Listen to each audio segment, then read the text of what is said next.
My name is Wallace Gator Bradley, and I'm the host of the Bradley Report. I'm also the president of United in Peace, Inc., and this show was put together by none other than Terry Marsh Bradley, who is the chairman of United in Peace, Inc., and also by the mercy and grace of God. She's also my wife, and that's really a blessing to me. This is going to be a very interesting show. As you know, or you may have heard, or you may have read, my brother was murdered by a guy that he thought was his friend. My brother's name is James Kelly. People around the country, they know him as Rooks. The guy that killed him, Willie Dunmore, someone that I know, someone that a lot of people in this city know, shot him in his back. Supposed to be a 40-year friend. But because of God's mercy and grace and his vengeance, God's vengeance, my brother lived long enough because the man thought he had murdered him. He lived long enough to tell the paramedics and to tell the detectives that Mr. Dunmore was the man that shot him in his back as he was leaving out the door. I'm saying that because I want you to pay attention. Victims, families,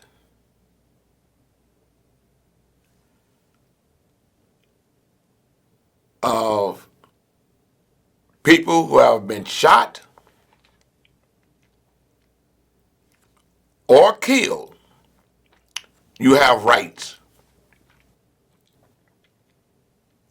I'm always advocating for a victim's rights.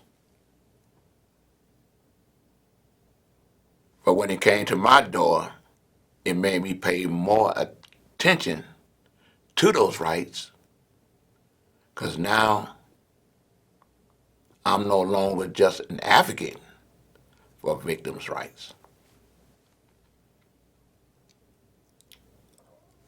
I'm also going to help educate you if you're a victim in your life or you are a family member of a victim that have been senselessly shot or murdered.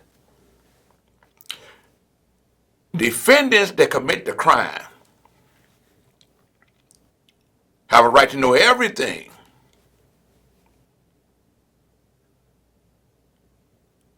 about who's going to be a witness for the victim, who is the witness, and what he may say and what he may not say. Well, victims and victims' families have a right too, because the state's attorney office has a victim advocate proponent or outreach proponent, if you will. And we as victims have a right to find out if the police officers took all the information from our witnesses that's willing to put their lives on the line to apprehend and help with conviction of an individual that committed senseless violence.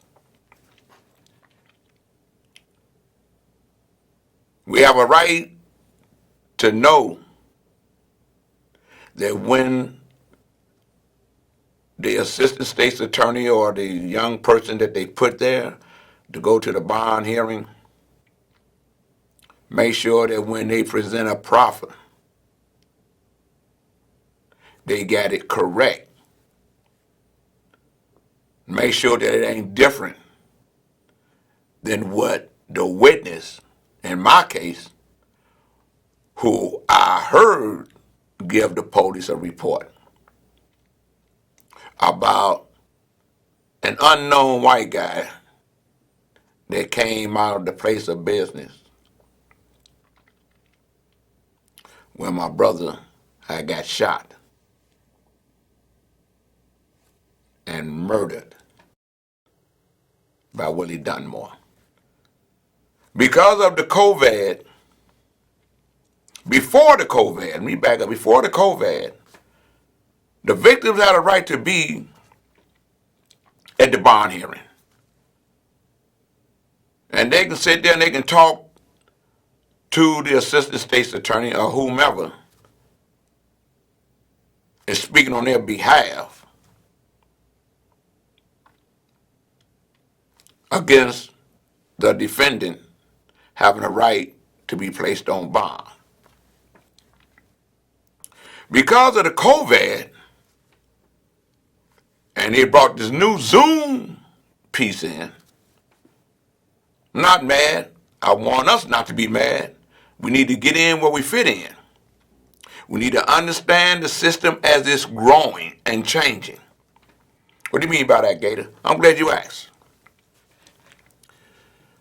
There's a number that the lawyer has and the judge has that they can call in and they can do the Zoom where you can watch one another.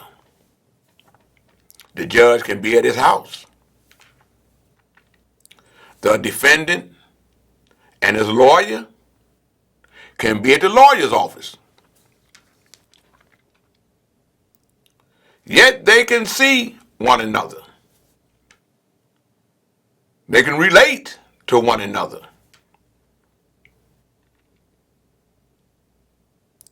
In my brother's case, the gun come up missing. The defendant, who was Willie Dunmore, by the grace of God and the fast work of the Chicago Police Department, after my brother told them what had happened, they were able to handcuff Willie Dunmore and take him to the police station.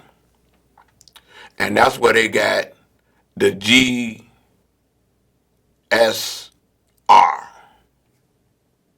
gunshot residue, off of his hand and possibly off of his body. What that is, if an individual fired that gun, he leaves a trail of residue on his hand or on his clothes. And even at the hearing, and we're going to get into that, explain everything to you so you know you got the right to do just what Gator do.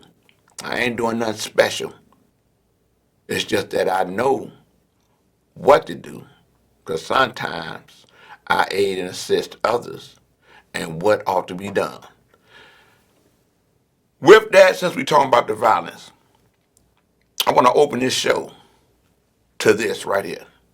Folks, let me say to God be the glory, because this is my story.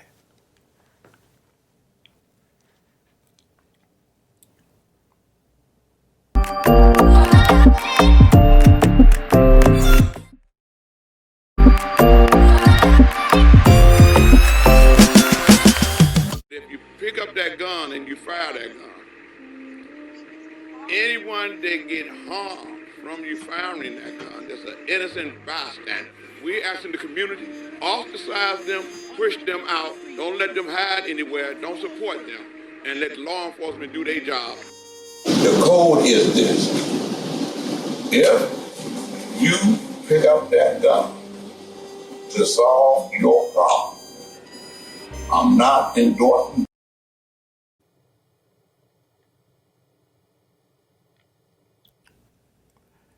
You know,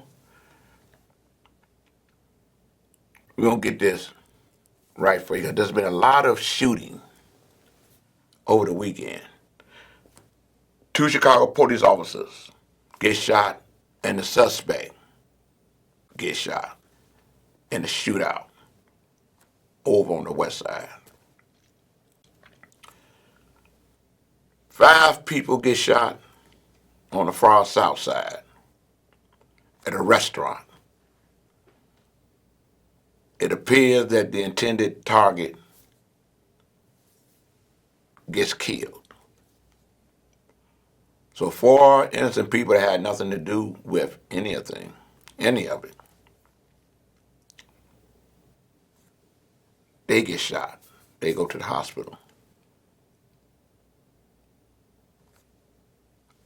I know that restaurant. Me and my wife and my family, we go to that restaurant. A lot of other people from the 19th Ward, from Morgan Park, goes to this restaurant, especially on Sundays. It's like a ritual. Everyone leaves church and they go to Looms to eat. The code is what we as a people have to push. It's not a vigilante move. It's an understanding of an anti-violence movement where the people become the consequences. And what I mean by that,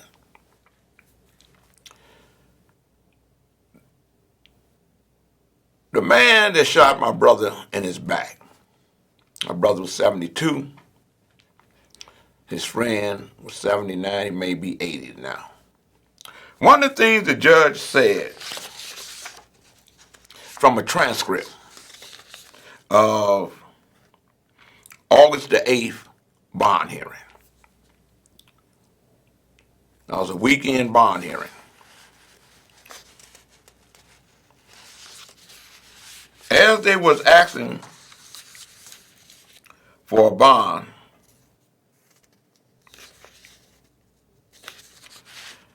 the assistant state's attorney said the man shouldn't be allowed a bond because of the crime of murder, and there's a chance that he could get found guilty of that crime.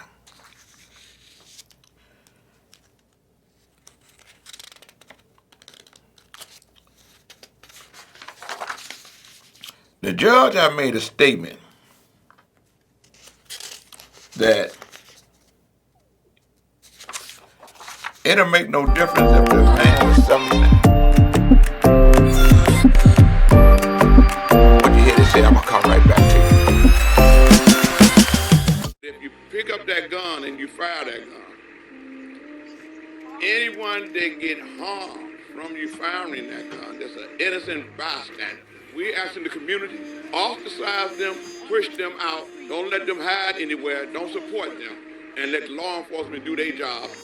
The code is this: if you pick up that gun to solve your problem, I'm not endorsing violence.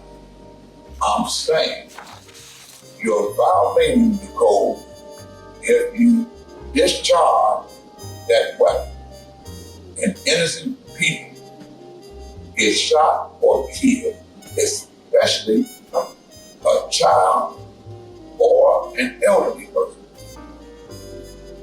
And the community must uphold that code. He got his shoe shined. The reason that it worked in the 90s, because everyone was a part of it. Kids, women, elderly, was off limits. You didn't touch him. Didn't touch them. Ostracized from the community, pushing you out of the community, not supporting you in the community or protecting you in the community, so that law enforcement can do their job by apprehending you. And the Cook County State's Attorney can do her job by making sure that you get a fair prosecution. This is so that there's no retaliation in the community because you discharge or you fire that weapon at your attending or intended partner. We all got to come together. Those of you, my name is Wallace Gators Bradley. I'm the urban translator, and I'm the president of United Peace, Inc. We all got to come together to let it be known that Black lives matter everywhere. Regardless if a police shoots somebody that's black, it means twice as much to our community when someone black is shooting someone black. With at least 8 children under the age of 10 shot in the city in just 2 weeks, some are asking if that code still carries any weight. This is something that we got to do. Gator catches up with some friends on Calumet. That 1-year-old that got killed. His conversations of late have focused on kids getting shot. He says the rule still applies. We as men got to put it down and say, that still exists and never left. We all got a responsibility. We all got a responsibility, man. But it never left. I'm putting a call out to all the brothers. You know what we do. Put the word on the street that this is no longer tolerated. Me and Holmes work together and we know how it works. We've been able to help individuals turn themselves in of the community, kick them out for law enforcement to come and arrest them. Now is the time. Just like it was the video from Miss Frazier that let everybody know about the awakening of George Floyd. Somebody got a video, or we need to use our video to stop this senseless violence. And I believe that vengeance belongs to the Lord. And with that, I want to say, to God be the glory. And that's my story.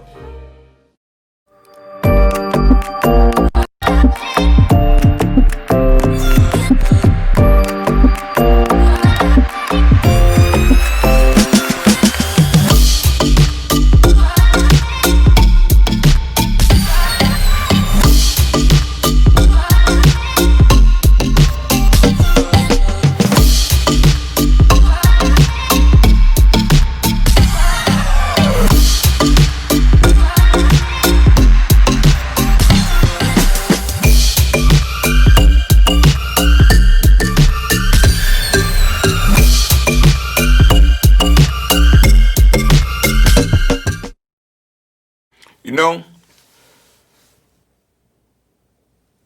I've been, for lack of a better phrase, I've been preaching this. If I'm on the streets, I'm going to say I've been kicking this. And the thing is, the code is where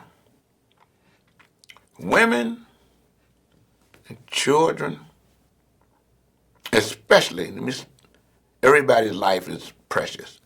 No one should be shot, a man or a woman, okay? But especially women, children, and the seniors, our elders. Off limits. If you see an individual who you got a problem with and you're after them,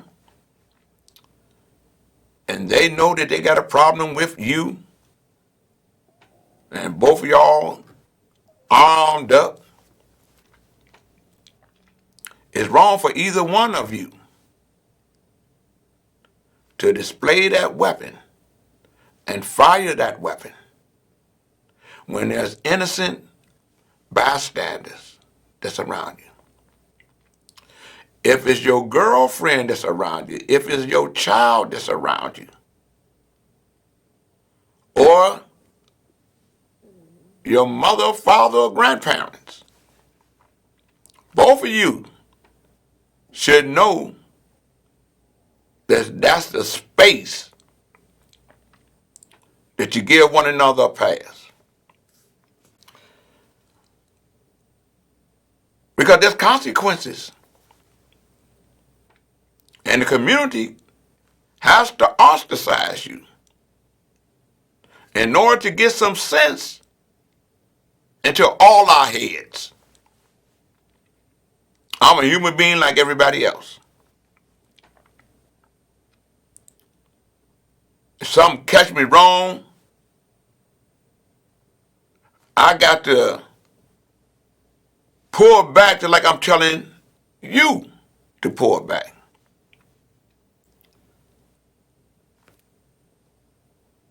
Five people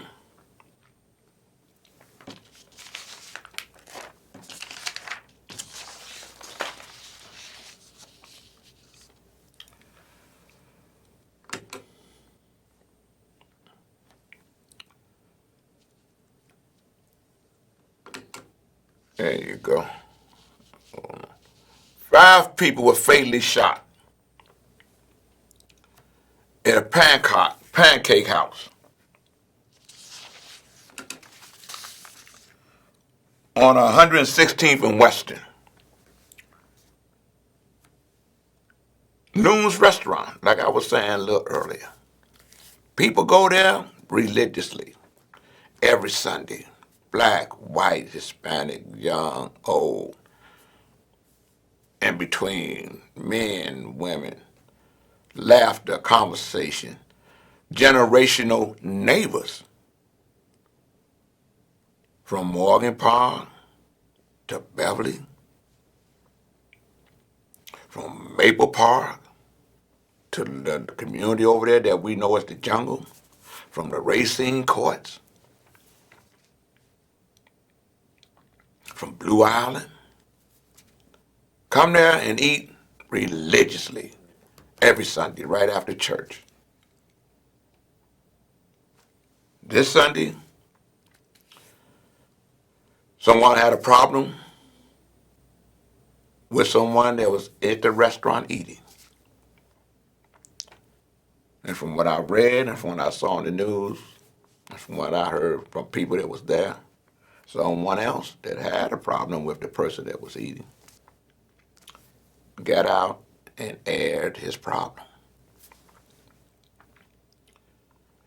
The target that they were at, he became the fatality before other people got shot.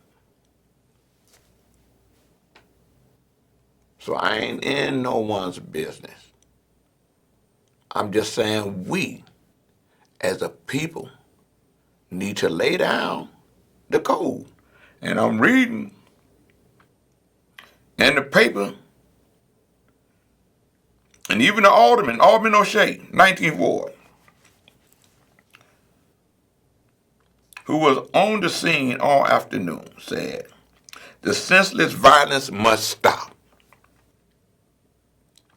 All Chicagoans should be able to go out to eat without fear.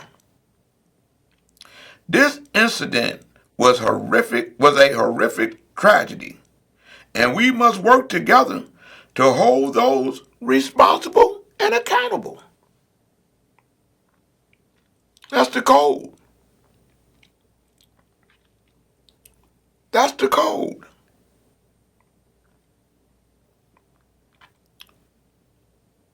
A young man who was sitting in his backyard when he heard 30 shots ring out. I've never heard something like that before. Who lives down the street from the pancake house. It's just crazy. He runs out of his backyard on a Sunday afternoon to see what the commotion was. Then he saw people running, including children and older ladies from the restaurant.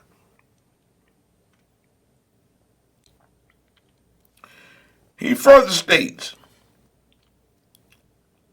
at a restaurant like Loon's, come on. In a neighborhood like this, nothing like that going on over here. So it's definitely something we have to watch out for. It's just one of those things now. Pretty much the same comment they had when the young man got killed on Oak Street.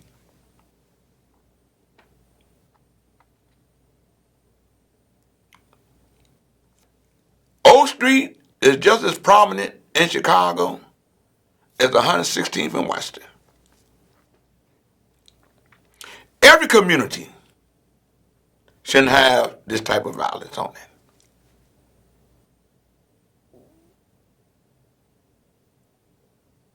And I'm of the opinion, because I do believe in God's vengeance. You don't have to, but I do. And I know there's a lot of other people that do as well. State's attorney saying the same thing, the police superintendent is saying the same thing, the mayor is saying the same thing that this alderman is saying, and what this resident from that community is saying, and what the people at the restaurant is saying. Being around Oak Street, one too far from Rush Street, be it at Looms on 116th Street.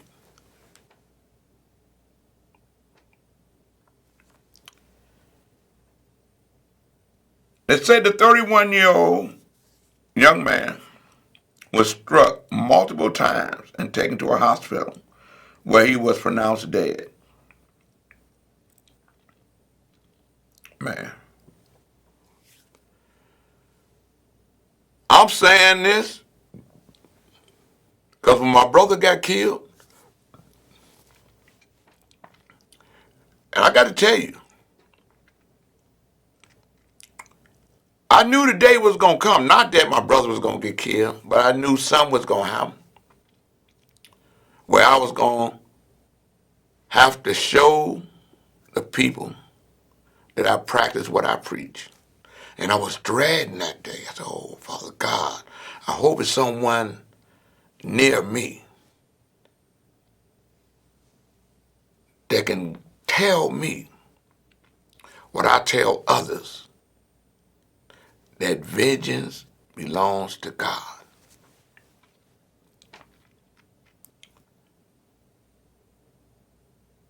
And I'm telling you this. It was God, I believe, that was standing next to me and gave me the strength to practice what I preach. I want to show you this article in the Sun-Times. It's an ex-gangster promoting peace. Brother's killing has Gator Bradley practicing what he preached. So I get this up here.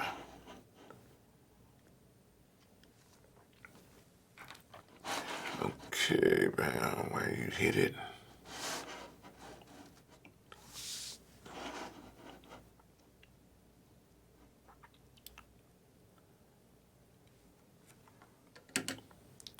Here we go. I gotta bring it. Can you bring it up a little bit, Amari? Thanks, man. The guy in the red is my brother, James Kelly. The two guys next to him, the twins, those are our first cousins. I article say half brother. That's because my mother was married to his father before they got the divorce and before she met my father. I wasn't even born. And then whatever they do, where they had their fun, I was born. In our community, culturally speaking, it's always the mother that's the linchpin for the family. What I mean by that? What you mean by that, Gator? Okay. We all come out attached to the woman. We have the same mother. A lot of people got mad when they read the article. They call you your half brother and all that. I didn't get caught up in that. What was important to me in this article was the fact that the murderer was apprehended.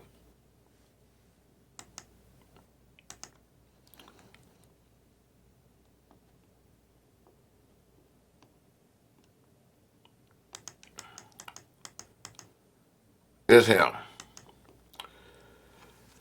Mr. Dunmore, today they had a hearing in the courtroom, and the grand jury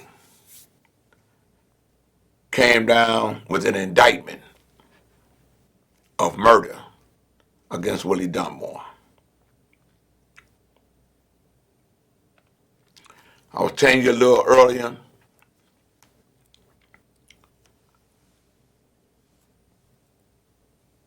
why me understanding God's vengeance. It says in the story, Dunmore was arrested and charged with first-degree murder. He got out on a $200,000 bond, $20,000. At the funeral, the article states, at times choking back tears, Bradley spoke to the congregation. In the video of the funeral, he acknowledged the pain the killing is causing him, but said he needs to practice what he preaches, rejecting offers he said he got from people willing to extract revenge on his brother's killer.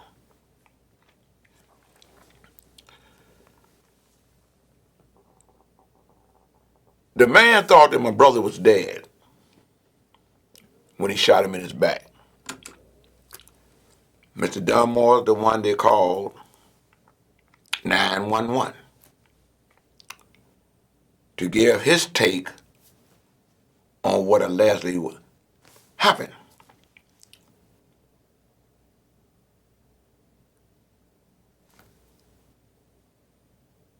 He acknowledged to my brother's friend, because he didn't know my brother's friend was in the car.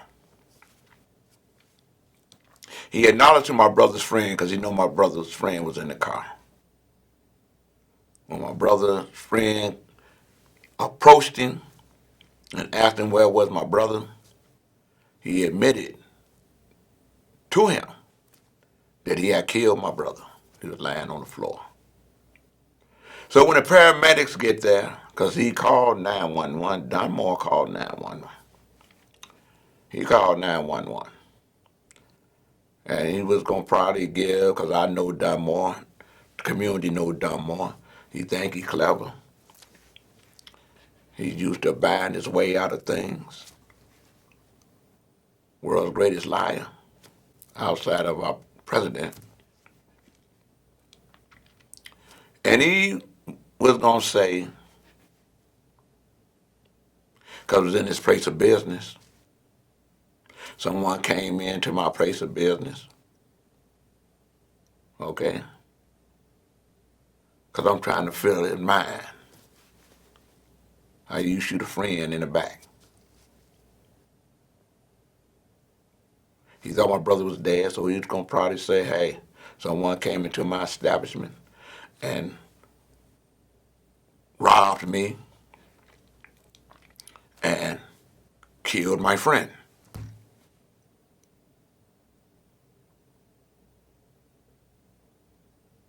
But all that changed. God wouldn't let that happen. He allowed my brother to live long enough to say, this is the man that shot me in my back. He talked to the paramedics. He told that to the police. And they handcuffed Mr. Dunmore, took him to the police station, and they got the gunshot residue. I said that earlier to you. I'm talking about senseless violence and how everybody got to be accountable when they grab that weapon. I'm reading from a transcript from August the 8th, 2020, transcript at a bond hearing for Willie Dunmore. The court, as Dunmore was getting his bond and his lawyer, he happened to have the same lawyer. He's a competent lawyer. He's also Jay-Z, not Jay-Z, but R. Kelly's lawyer. He's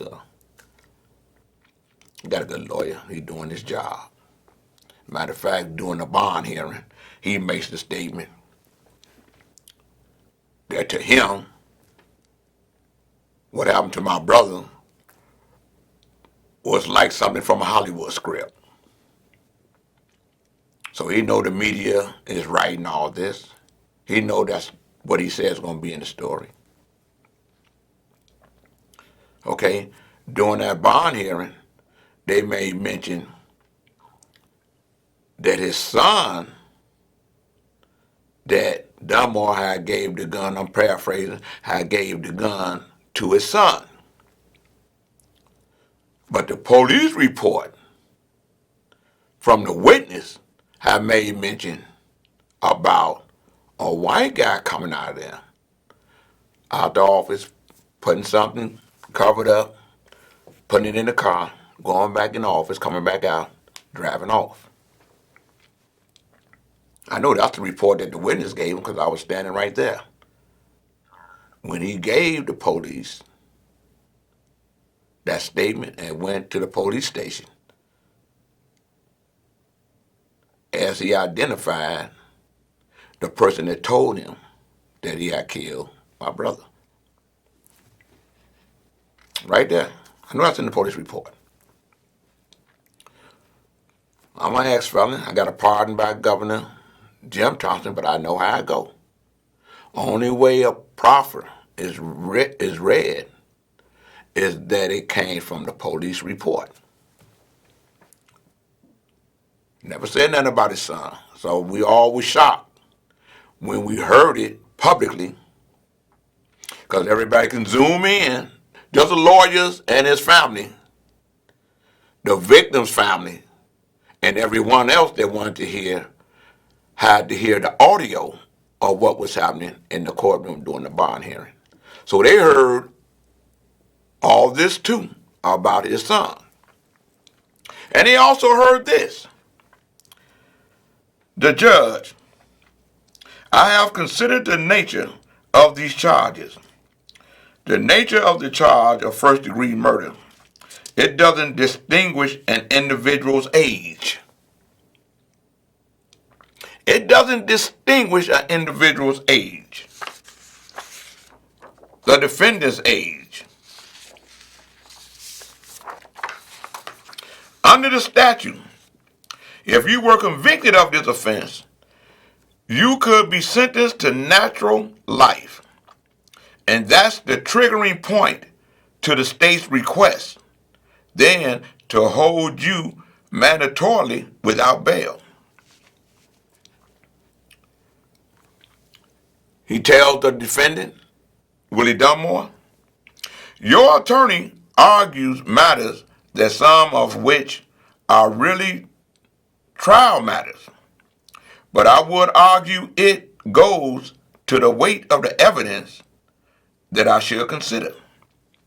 Though the state's proffer, part of what is aggravating or evidence against you to consider is the fact that whatever firearm was used to shoot the victim in the back was removed from the scene.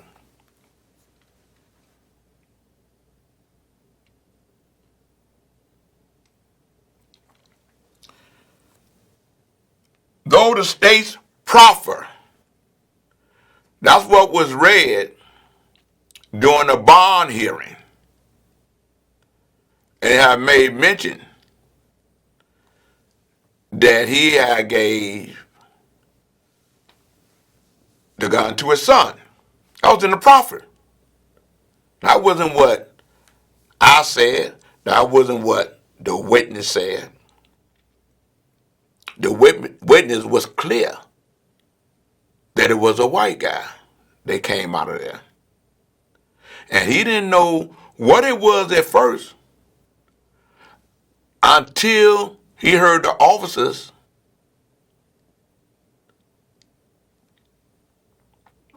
ask Dunmore, where's the gun? Where is the gun? That was before he handcuffed him. All the while that Dunmore was there, he never said that he was the shooter. Because he thought he had a alibi or a good cover-up. No gun on the scene.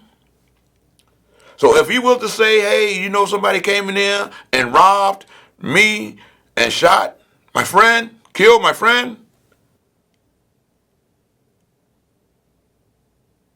and the gun's gone, so he took the gun with him. Never thought he was going to get handcuffed and get took to the station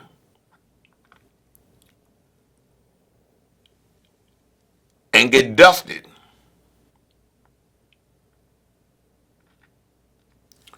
For gunshot residue. Scars. Vengeance belonged to God. God was up with the apprehension of that man.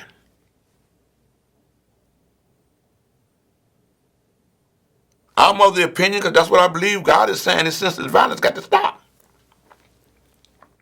He know how to stop something. Everybody talking about COVID. The flu never stopped sports around the world. Pneumonia, polio,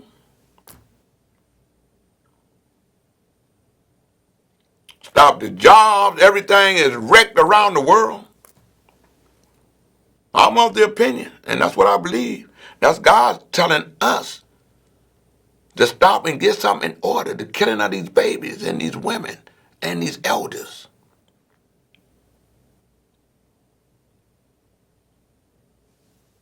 Another story.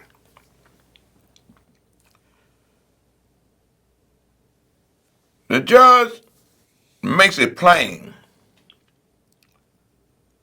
Though the states proffer part of what is aggravating or evidence against you, to consider is the fact that whatever firearm was used to shoot the victim in the back was removed from the scene. So that is an aggravating factor. That's a factor that works against you, Mr. Dunmore. Ain't what Gators saying. That's what the judge said. The defendant. Judge, can I say one thing, sir? The court. Mr. Dunmore, your attorney has given a very skilled legal argument. That's the part that I need you to listen to. You want to hold off on saying anything. It is not going to help you. It is probably going to hurt you.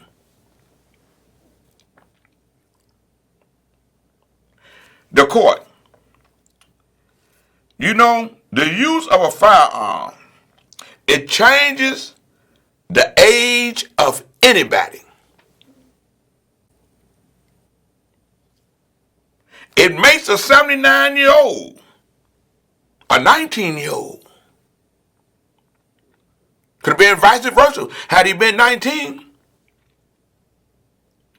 When I was too young, he was too young. Had he been 16. When he was too young, he was too young. Once you grab that gun, the use of firearm, it changes the age of anybody. 16-year-old would have thought he was the oldest man in the room because he got the power of authority in his hand. 79-year-old, don't care because you're a senior citizen, 79 years old, on dialysis.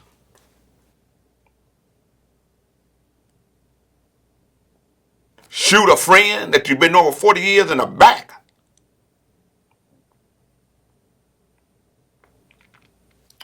The judge, same Gators saying it. You know the use of a firearm, it changes the age of anybody. It makes a 79-year-old, 19 years old. The weapon doesn't distinguish age. I have considered the factors. I have considered the mitigation. the arguments of counsel. At this point, I am denying the state's request to hold Mr. Dunmore mandatorily without bond. Bond will be set at $200,000. That's $20,000. Okay? The defendant says that, again, Judge, I can't hear. Mr. Dunmore, are you able to see the screen and see what I am telling you? You cannot contact any of the witnesses in this matter. It's been brought to my attention. It's been brought to the police attention. It's been brought to someone in the state's attorney's office attention. The individuals who are friends of Dunmore has approached the witness. So I'm telling everyone, vengeance is God's. He apprehended the murderer. We didn't have to hunt him down and try to figure out what was happening. We didn't have to scratch our head to figure out who could have done it. So don't think that God ain't got a hedge of protection around the witnesses. Be they white or be they black. Don't think that it's going to come out and be found out what happened to that gun.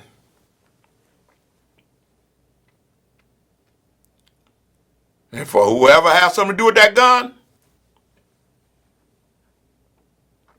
don't think that that defendant won't cut a deal to tell them what happened to that gun if they give him a break on the sentence. Tell you what I know. Seen all the time.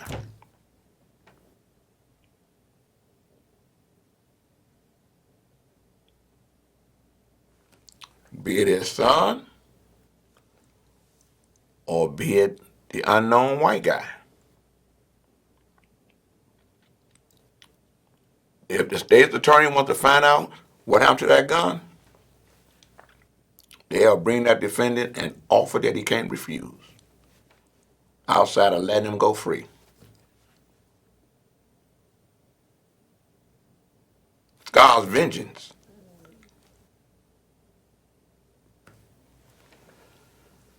So that was the 20th. I'm saying that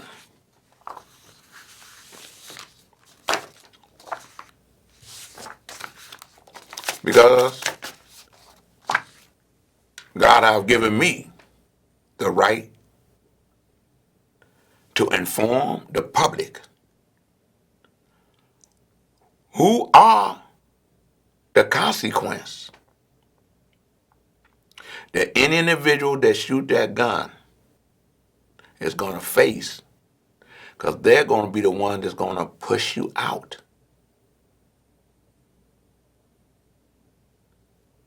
So that law enforcement can arrest you and the state's attorney can give you a fair prosecution and the judiciary can give you a fair trial.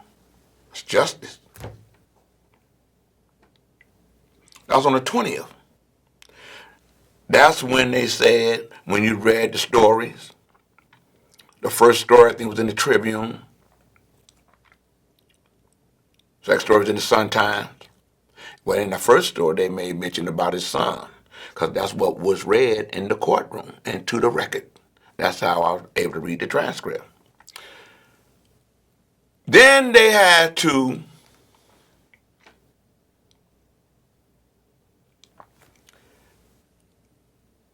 change the proffer they had to amend the proffer. From making mention of his son, no one never knew how that got there, to what was given to the police department and the state's attorneys from the witness that Dunmore told,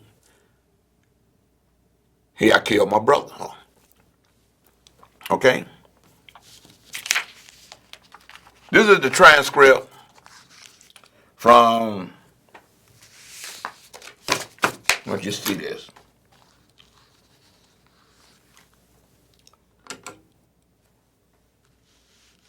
This is the transcript from the 8th day of August, 2020. First time he had his bond hearing. This is the transcript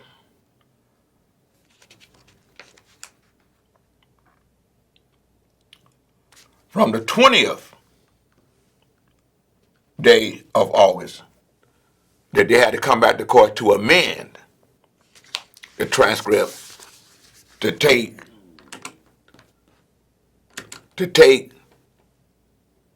his son out of there.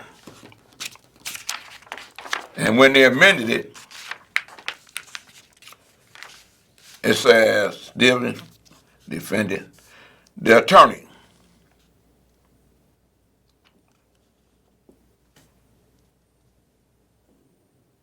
for the defendant, Mr. Greenberg, Judge, I had a discussion with Mr. Murphy when he did the bond in this case. Now, Mr. Murphy wasn't there the first time when they originally got the documents, okay? Mr. Murphy is the assistant state's attorney. I guess it's over the homicides or the felonies, whatever it is, okay? There was a mistake made that we are going to correct today. That's what Greenberg is telling the judge, the court. So Mr. Willie Dunmore is a defendant in this case. The defendant is currently out on bond. His appearance is waived at this time. Is that correct? Mr. Murphy.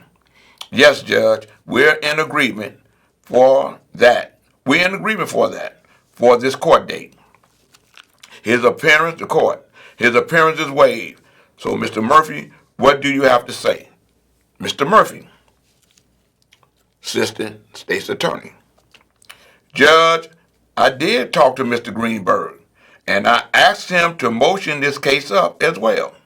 Mr. Dunmore's case, it is a first-degree murder charge that came in over the weekend, specifically on August the 8th, in front of Judge Navarro. There was a bond hearing. Because this came in over the weekend, this was not one that came directly through me. So it didn't come through him. There may have been a young assistant state's attorney there. I don't know how the other stuff got in there. Don't matter. That's why victims or the family members of the victims not only just listen to what they're saying, know that you got a right to go get a transcript of what's saying. Because that is a written document. You can hear things. And you can see things. And they tell you you didn't hear that, and they tell you didn't see that. But a transcript in the court records is a written document. Things you should know. Not only am I the host of the Battle Report, I'm also an urban translator. Translate this for you. You got rights. People know you got rights. So an individual think before you grab that gun, because you're going to fight for your rights to make sure an individual harm you. get vengeance from God. Not me. I ain't God. And I thank God for not letting me be a fool. Or to end up sitting in there, locked up for doing something stupid. To God be the glory. Mr. Murphy, Judge, I talked to Mr. Greenberg, and I had asked him to motion his case up as well. Mr. Dunmore's case, it is a first-degree murder charge that came in over the weekend, specifically on August 8th in front of Judge Navarro. There was a bond hearing. Because this came in over the weekend, this was not one that came directly through me. But when we did do the proffer for the bond hearing, during the proffer, the prosecutor had indicated amongst the entire factual basis that there was one portion of the facts that a witness had observed. Who they referred to as the defendant's son come out of the location holding his stomach area as if he was concealing a weapon. The witness never told the police that. I know I was there. The police that took the statement will tell you that. That's why they here on the 20th to amend the mistake that they made from a bogus report that they were rereading from, in my opinion. Referred to as defendant's son out of the location holding his stomach area as if he was concealing a firearm. To get into a truck and then drive off. Mr. Greenberg brought that to my attention. I reviewed the proffer that was presented to Judge Navarro, and I also reviewed the police reports. He also reviewed the police reports that I had and noted that it was not the defendant's son. Police report never said it was the defendant's son. So who gave this guy something that said it was the defendant's son as if the witness said that? Victims and family of victims, you got rights to do just what Gators doing. To stay on top of your case. You want to know. I'm hearing witnesses saying they don't know what's happening. Ain't nobody telling them nothing. You go down and get it yourself. Call me and I'm going to tell you how to go get it yourself. You done heard how it went from something else that was wrong to be amended back to what was on the police report. Because they felt like this was an open and shut case. And I feel that way too.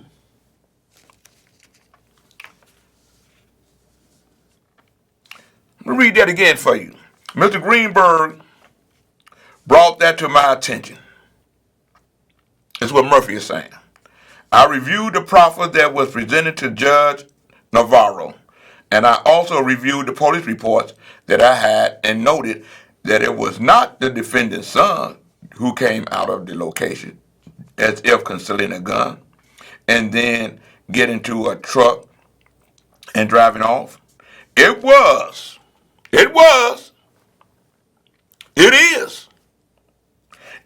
an unknown individual who was white. But that person being is unknown, and it was not the defendant's son. I do apologize to the court for the mistaken factual presentation during the bond hearing over the weekend. I apologize to Mr. Greenberg for that as well.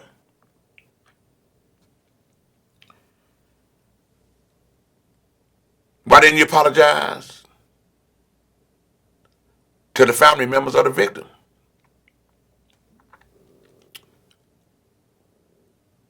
Didn't have to. We ain't concerned about no apologies. We want justice. We want the conviction of the person that murdered my brother, Mr. Willie Dunmore, and we want the individuals that have something to do with getting rid of the gun from the scene of the crime to be charged. And let them get to making the deals that they want to make. For all we know, they may have made a deal. I'm sorry. Let them apologize. I'm sorry for taking the gun off the scene of the crime. But he's the one that did the murder. They know for cutting deals like that. Hey, I drove the getaway car, but it wasn't me that shot the gun.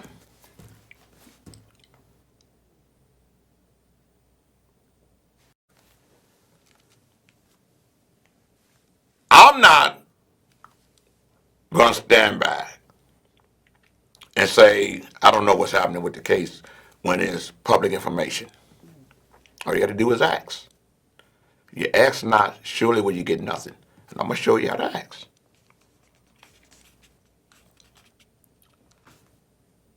When I was informed of this, I did place a call and reached out to the victim's family.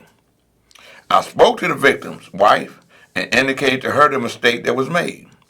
I didn't want to speak to Mr. Greenberg, but I don't believe that this fact has a bearing on the bond hearing itself in terms of what bond Judge Navarro ultimately decided to set. But it was a factual mistake that I did want to bring to the court's attention as well and correct that. So that is what counsel had motioned it up to do, and I want to bring that up to your Honor's attention. Mr. Greenberg, Your Honor, it actually did make a difference because the judge specifically cited that. But the bond has been posted, so we are not asking to do anything with that or have it reviewed. I know you don't want the bond reviewed because I believe that had that person that presented what they presented, it might have been added in the proffer or it should have been in the proffer that you were an ex-felon. What you doing with a gun? Okay? It might have been mentioned how you known Mr. Dunmore for planning to get away with what you're doing. But the one thing that we keep hearing in the media is ex-felons getting arrested with weapons or ex-felons they get arrested for shooting someone or murdering no one and they shouldn't have a bond. Or in your case, Mr. Dunmore, an ex-felon, they got rid of the gun after shooting someone in the back, murdering them, trying to come up with a scheme after you call 911, come up with a scheme to justify the guy lying on the floor. Okay? To justify that. And knowing it was a lie. But God wouldn't have it that way.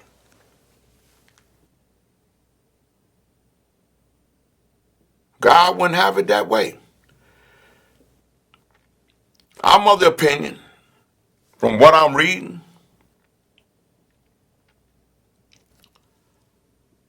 that had my brother been dead in your place of business, the police went out, put you in handcuffs, and took you down to the station and dust your hand for gunshot residue. They didn't find a gun nowhere in there.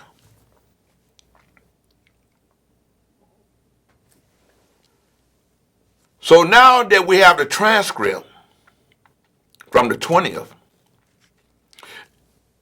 and we have the transcript from the 8th, we saw how they, in their opinion, they amended to put the right thing in there. But if we don't have no transcript,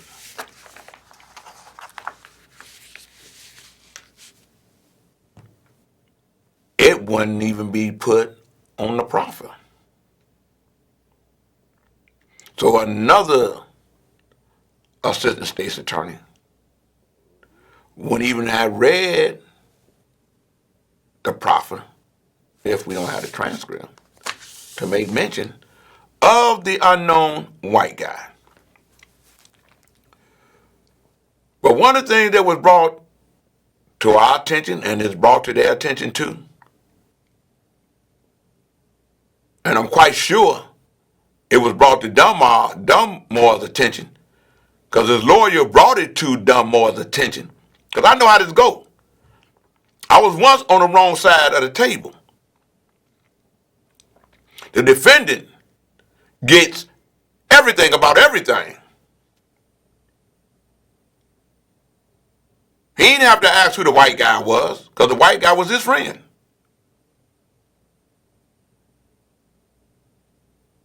But the victims found him,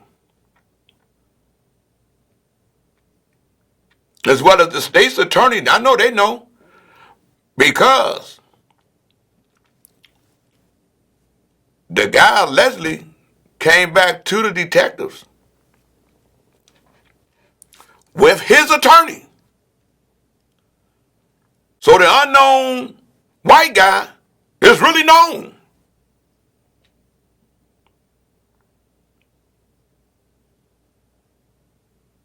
He's known.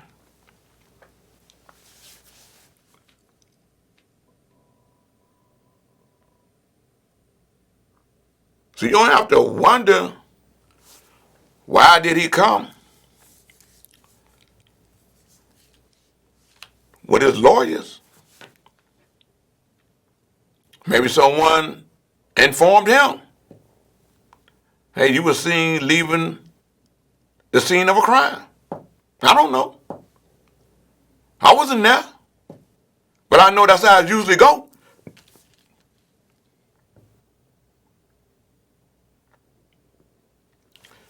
Today,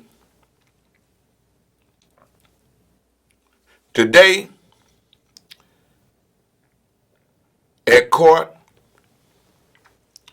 the grand jury, we'll never know what's really on the grand jury's piece, because that's secretive. But I thank God that they found it in their heart and soul, based off of evidence. The victim family don't know what they got. But you can rest assured that the defendant knows what they got. Because a lawyer worth his salt knows the law, and that the defendant has to have everything. So, state's attorney, if you have to give them everything, including the grand jury report, to them, why not share that with the victim's family as well as the witness? Because we got to be concerned about this. Witnesses getting killed every day. People are getting killed every day.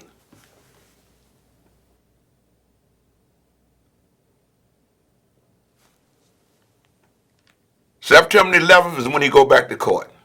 Hell of a day. We'll be celebrating the fact that parts of New York is being rebuilt again, parts of Washington being rebuilt again, because we know what happened on September 11th.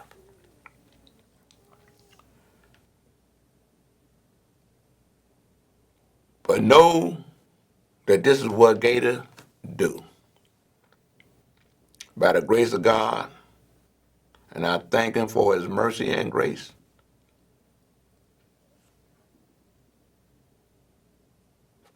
for allowing me to be purposefully focused to do everything that I can to help stop senseless violence.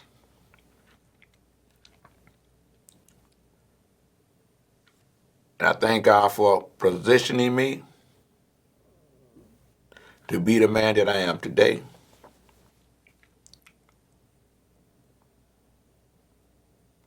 And I want to say, we all got to stay prayerful. We all got to stay covered up. We all got to stay washed up. And above all, we all got to stay prayed up. And something else before I close. We got to get registered up. We got to come out and vote like nobody's business.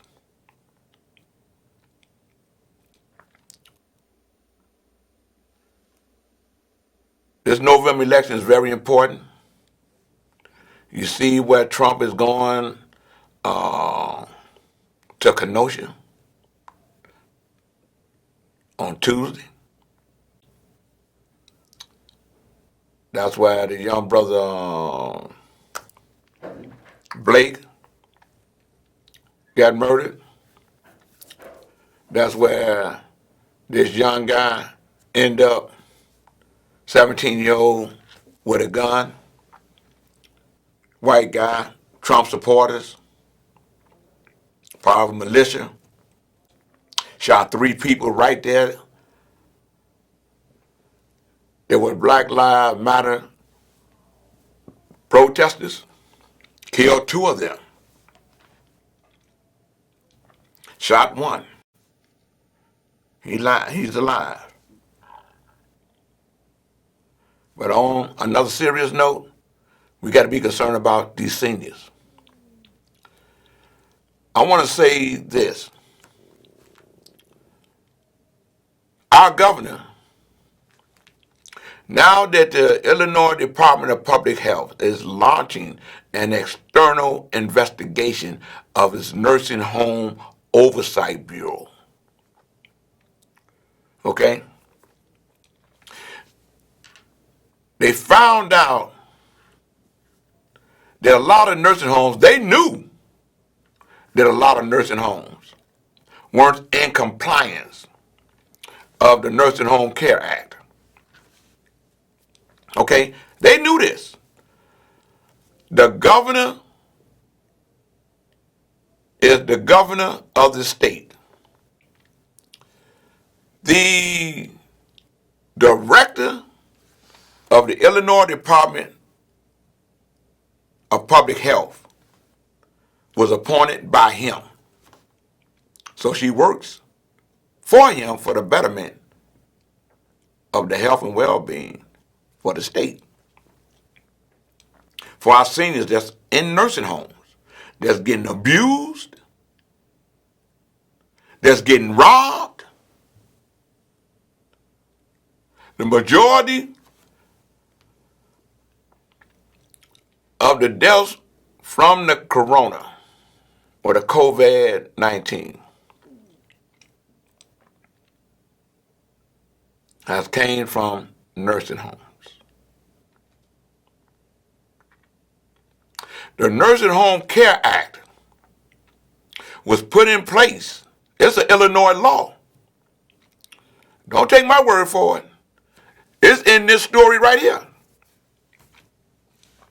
It makes mention of, go up a little bit, hold right here. Nope. Okay, yeah, wait, right there. It says the Illinois Department of Public Health announced Friday it has initiated an external review of its Bureau of Long-Term Care due to delays in investigations of abuse and neglect complaints.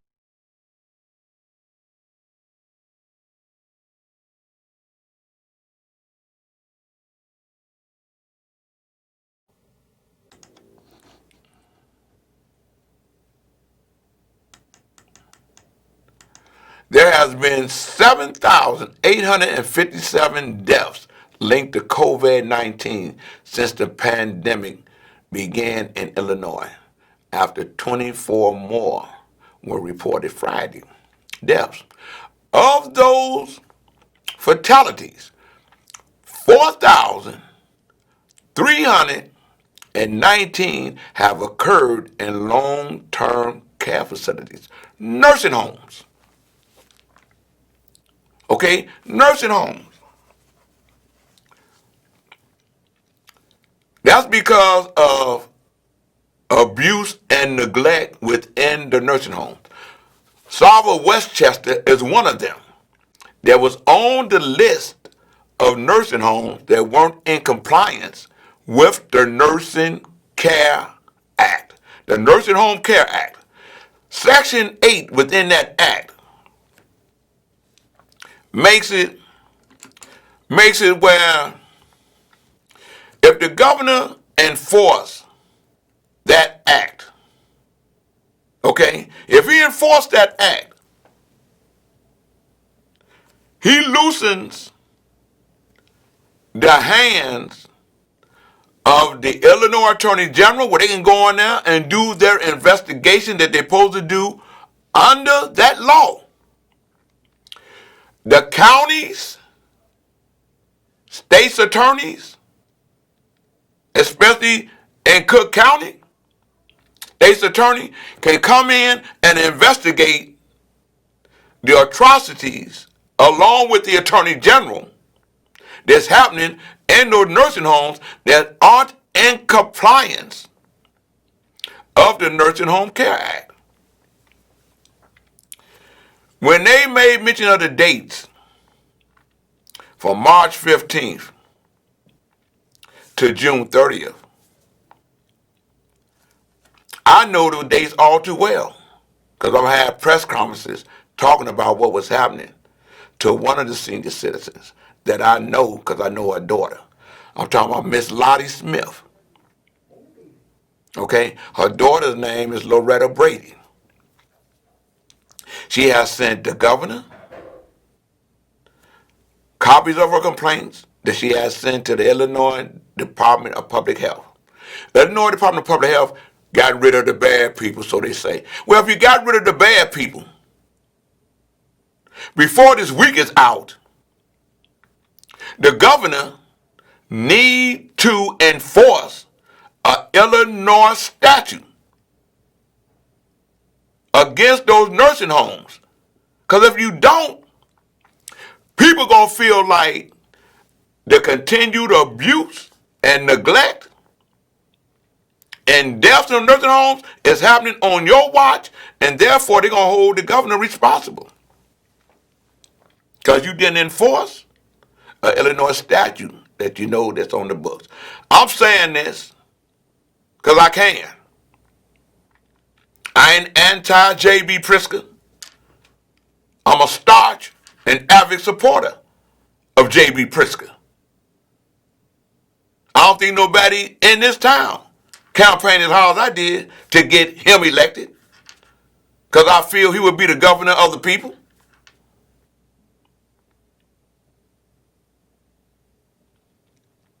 You know what I mean? This is what I do. So I'm just saying, Governor, please enforce that law. You see where President Trump got his Department of Justice coming at states that got Democratic governors and saying they aren't enforcing laws to help nursing homes and senior citizens. because of the statistics that I just read to you. So, Governor, know you're a good guy. Now you has allowed the Illinois Department of Public Health to get rid of the people that was doing all the wrong. Now you got somebody that can take their weight.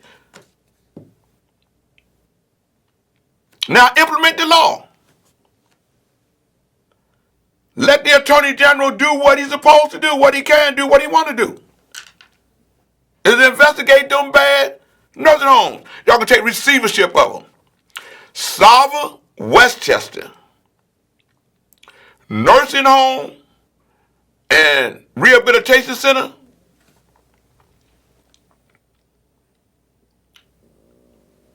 is among the top 5 that's the worst within Illinois.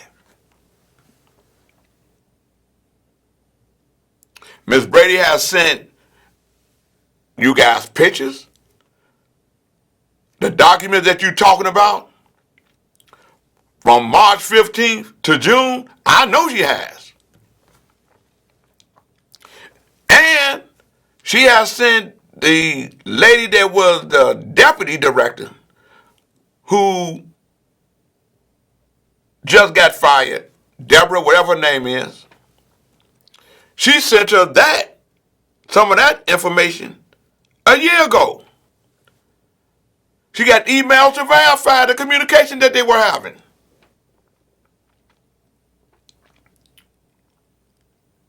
So you got everything. Enforce that law, man. So you can save some lives, man. Stop the abuse and hold them accountable. They need to go to jail for what they're doing. Because each one of those residents, especially senior citizens, especially African Americans, those nursing homes are getting a benefit off of them. They were systematically getting rid of some residents and taking in those that had the COVID. They've been charged with taking the residents' money that was given to them by the president to help them. They didn't give it to the residents, the administrators of the nursing home, including Sava Westchester Nursing Home and Rehabilitation Center that's in the county of Cook and in the city of Westchester, Illinois. I ain't no trumpeter or none of that. I'm a CARCAN member of AARP. And when I see what y'all doing in them nursing homes, or allowing to happen in them nursing homes, and even in the story where they getting rid of the people that didn't deal with the complaints, you still want to say that the nursing home shouldn't be held responsible for the abuse and neglect? How can you get rid of the person that wouldn't stand up on the complaints and then out the side of your mouth say the nursing home shouldn't be held accountable for the abuse and neglect and the deaths from the COVID-19? What are you saying? Why are you covering them up?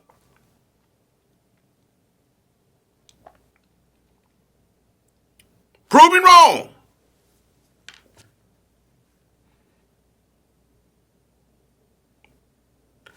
If you're not enforcing the law that's on the books, that means you are being complacent with the laws that's being broke. Like I said, some other shows, because I got time to wrap it up. But I want to get to what's happening with our president. No, with the president of the United States, not my president, with the president of the United States. I'm going to say this. Governor J.B. Pritzker, you're a great governor for the short time you've been there. Please, now that y'all done put out press releases showing how y'all trying to clean up, well, you didn't clean up. Now enforce the law. enforce the law and allow the Attorney General of Illinois and the Cook County State's attorneys, every state's attorney in every county in Illinois, hands are locked because you don't enforce that law.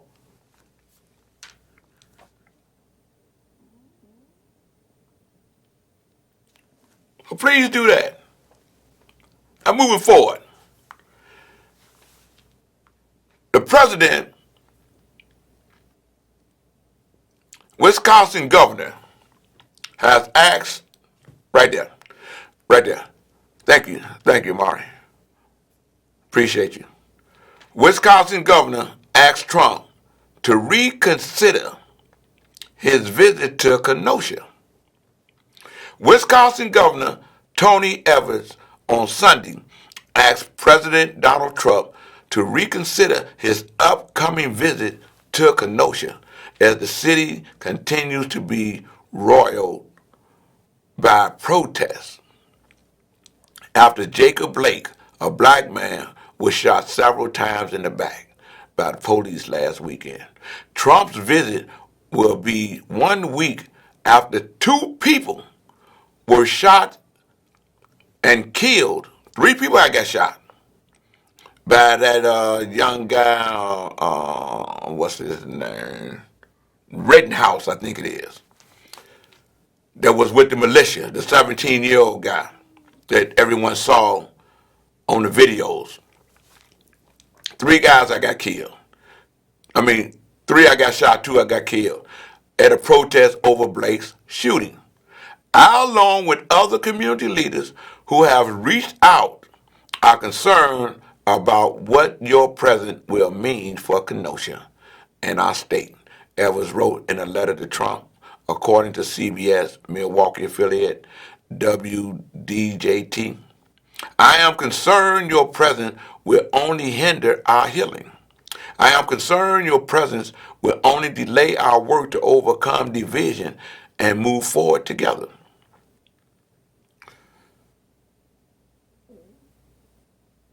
Trump is planning to visit Kenosha on Tuesday, an attorney for Jacob Blake's family told Face the Nation on Sunday that the family had not been contacted about meeting Trump. The Blake family is very respectful of all our elected officials, and as his mother says, she prays for all our elected officials.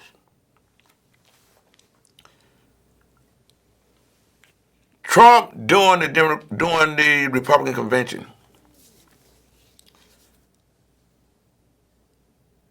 it's almost like he was pushing for the far right to continue to do what they've been doing, what they did in Portland. And there's been another shooting in Portland here recently. Okay, said Trump praises right-wing, let me see that, Omar, right there. Trump praises right-wing supporters, rails against protesters after unrest in Portland. This is the new unrest. Another guy had got shot. They had a caravan that came from one part of Portland to another part. They say it was over 1,000 cars. And they was coming in to get up with the Black Lives Matter people and just to start a lot of noise and confusion and chaos, because that's what Trump wants to be displayed. Because he keeps saying this, from what I'm reading and from what I'm hearing, that Biden's America will be full of chaos. And people are sitting back and saying, this is your administration. All these things that's happening is up under your administration. This is how they are saying the chaos and the shooting and the looting and all the madness and the mayhem is happening not in Biden's America, but in Trump's America. In Trump's Let's Make America Great Again America. They see him coming to Kenosha, Wisconsin, because Wisconsin was one of the states that he won that helped him to get enough electoral college votes to win. So this ain't Gator. All I'm doing is reporting the news. You seeing it? This ain't no fake news. This is happening right before our eyes. Okay? This is Kyle Rittenhouse saga has added another complex and highly political dimension to the volatile events unfolding in Kenosha. Coming as President Donald Trump is stepping up his law and order messaging and accusing Joe Biden of being the captive of radical left. This story is so key because it's look at that. He's walking to the police with the gun on, and the police don't even arrest him. They ride past him. The still frame from the video allegedly showing the Kenosha shooting involving Antioch. He's from Illinois, right off the border of Wisconsin. Teen Kyle Rittenhouse, 17 years old. How the radical right is embracing and fundraising for this teen charged in 2 Kenosha killings. They having fundraisers for him. The radical right media and legal figures are embracing and defending Kyle Rittenhouse. President talking about the left-wing radicals. The right-wing radicals, the militias, this man belonged to a militia. When he's from Wisconsin, felt he had a right because he knew he had the privilege in his color.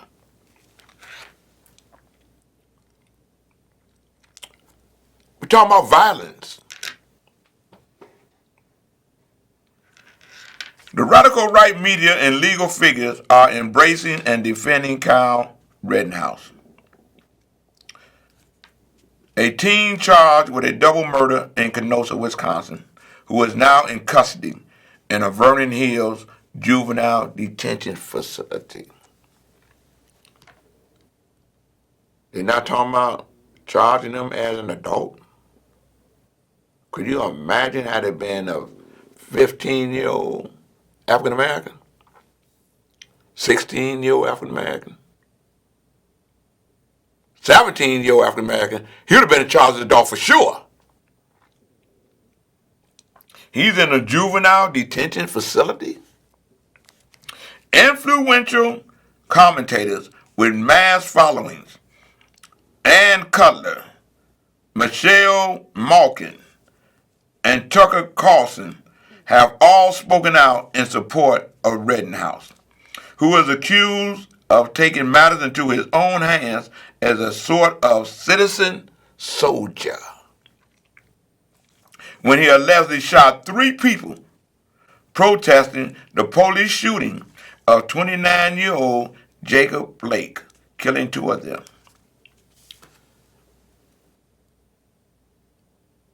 This young 17-year-old,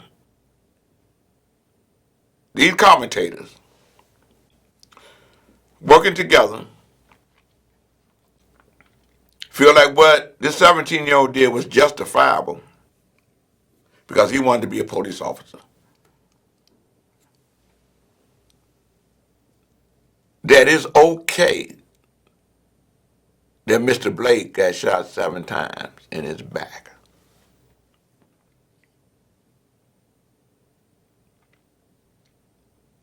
This 17-year-old Trump supporter. As a matter of fact, they had it up, had a video up, where he was at a Trump rally, sitting front row. Put it all up on TikTok, whatever that is. Everybody knew who he was because he had no mask on. They showed videos of him walking down the street with the gun.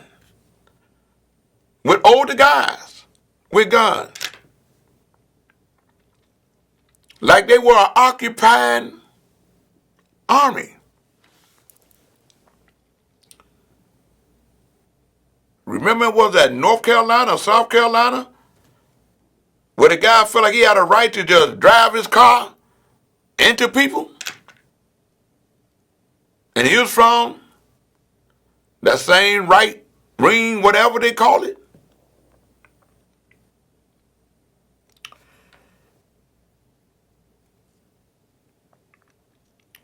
Rittenhouse lawyers, John Pierce. I would describe him as a Minuteman. John Pierce told the Chicago Sun-Times on Sunday, a reference to the militia best known for fighting during the American Revolution. Pierce is also leading a Rittenhouse defense fundraising drive through a newly formed foundation. Pierce also told the Sun-Times he will wage a legal battle to prevent Rittenhouse extradition to Wisconsin from Illinois. Now they don't want the man to go back.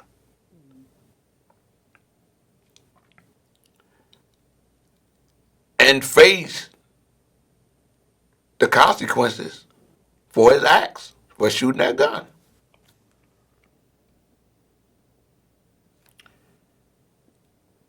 The next step is a September 25th hearing before a Lake County judge. We are considering our options, but at this time we do not intend to waive extradition from Illinois to Wisconsin, said Pierce. That's one of the reasons, or another reason, that the governor and the mayor, they want Trump coming through Wisconsin to fuel the flames of the hate that people are seeing. Wow.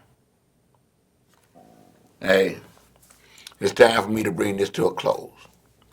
I want to say this. We got to stay prayerful.